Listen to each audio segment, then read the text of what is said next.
Olá, eu sou o discente José Rodrigues e irei falar um pouco sobre a previsão de vazões utilizando redes neurais artificiais em subbacia do Rio Paranaíba, em Minas Gerais. Sou o primeiro autor desse trabalho e também tenho como orientador o professor Frederico Menezes. Nós somos do Instituto de Ciências Exatas e Tecnológicas, fomos contemplados pela Bolsa FIBIC através da CNPq, pertencemos à Universidade Federal de Viçosa, campus Rio Paranaíba, que também apresentaremos aqui no CIA Simpósio de Integração Acadêmica. Diante disso, nós devemos pensar sobre como utilizarmos a água. Porque a água, como descrito, ela é um direito para todas as pessoas e nós devemos alcançar essa equidade, alcançar esse equilíbrio, permitir com que todas as pessoas tenham acesso e tenhamos uma gestão mais eficiente da água. E como podemos ter uma gestão mais eficiente? Fazendo uma modelagem, fazendo um monitoramento e assim, sabendo como que está se desenvolvendo e como pode se desenvolver a utilização e evasões de recursos hídricos, por exemplo. Como nosso objetivo, dentre esses modelos hidrológicos, se destacam os modelos por redes neurais, aqueles que iremos fazer neste momento, que trata de fato de uma possibilidade de uma previsão válida, concisa, através de uma baixa disponibilidade de dados. Aqui nós nos ateremos apenas à vazão. Nosso objetivo específico se destaca principalmente pelo fato da inclusão ou configurações da camada no modelo de RNA. Veremos também um pouco sobre a percepção do validação cruzada e sem validação cruzada. Nessas previsões de vazões médias mensais na subbacia do Rio Paranaíba. Temos aqui a nossa área de estudo, com a nossa metodologia, que se encontra na Ponte Vicente Goulart a Jusante. Esse local está em Coromandel e tem uma área de contribuição de aproximadamente 7.640 quilômetros quadrados.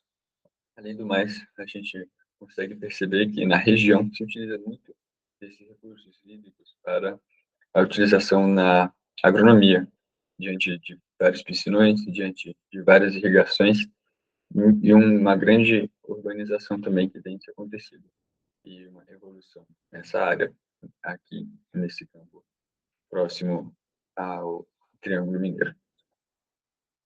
Nós temos também a percepção, né, de fato, a localização de informações obtidas através da ANA, a Agência Nacional de Água e Saneamento Básico, através do HidroWeb, apresentou-nos as informações da nossa estação fluviométrica. Podemos perceber que um dos pontos mais importantes aqui é o início, né, do funcionamento, que foi no dia 30 de 11 de 2002. Então, com isso, nós queremos trabalhar com anos completos. Então, utilizamos o ano posterior, que está em 2003, em janeiro de 2003 até dezembro de 2022, contemplando, assim, 20 anos, ou seja, 240 dados mensais, dentre os quais buscamos separar como 80% teste, 20% e como treino, 80%. De modo que nós iremos treinar essa máquina e assim fazer a previsão com os dados de teste. Além do mais, nós temos a modelagem com as redes neurais, que segundo Nagano, nós temos pelo menos 3 partes, né, principais de uma boa previsão, né, de um bom método pela MLP. Temos aqui o Forward Test, que seria essa primeira passagem, né, da informação através da camada de entrada e a camada profunda.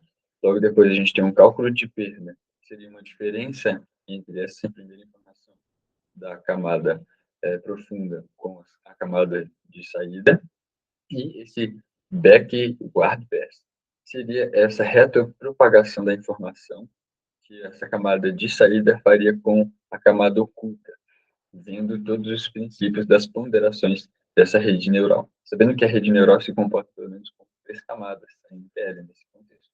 Uma camada de entrada, camadas ocultas, denominadas também de aprendizado profundo, e camadas de saída.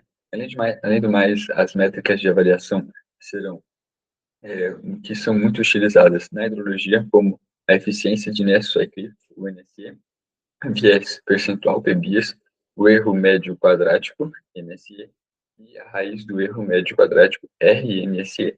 Sabendo que o Néstor Cyclic tem o melhor mais próximo de 1, o Bebias tem um melhor resultado quanto mais próximo de 0%, o erro médio quadrático mais próximo de zero e a raiz do erro médio quadrático mais próximo de zero também. Além do mais, a gente tem, de fato, aqui, após a modelagem, os hiperparâmetros dos modelos selecionados. MLP1VC, ou seja, uma camada com validação cruzada. Ele teve uma camada de 24 neurônios selecionado. Logo após, também, ele teve uma percepção, né, dessa leitura interna com o 0,1, o solver LPFGS, ativação ReLU, assim também como o MLP3VC, ou seja, as características que foram da learning rate, do solver e da ativação foram as mesmas. O que mudou foi a percepção e a configuração. Agora passou a ser 3 camadas, dentre as quais se destaca 12 neurônios nessas camadas ocultas. E são 3 camadas com 2 neurônios. Enquanto a MLP3SVC significa que é sem validação cruzada com 3 camadas, tendo melhor desempenho com 24 neurônios nessa primeira camada oculta, 12 nessa segunda e 6 nessa terceira. De fato, foi a melhor para a validação não cruzada, sem a validação cruzada. E agora nós temos uma percentagem, uma janela total do nosso dado, e nós temos a nossa previsão com os 3 tipos de previsões, os 3 tipos de modelo. Percebemos como o nosso dado tem um comportamento sinusoidal, como ele tem um comportamento, né, que a gente consegue perceber de fato como é repetitivo, e esse modelo conseguiu pegar isso, e pegou muito bem, a tal ponto de que ele se adaptou e também ele fez a previsão de uma maneira quase que perfeita com a informação que temos. Isso é traduzido através das informações dos nossos métricas. Podemos perceber que todos eles tiveram um insight muito próximo de 1. Aqui, ou seja, um desempenho quase que perfeito. Ainda mais, bebias muito próximo de 0%, com variações em décimos. Além do mais, a gente tem o MC também, com variações em décimos, na verdade em centésimos, e o RSME também em centésimos, mostrando que todos esses modelos tiveram um desempenho muito ideal, muito próximo do mais coerente, ou do plano que devemos desejar.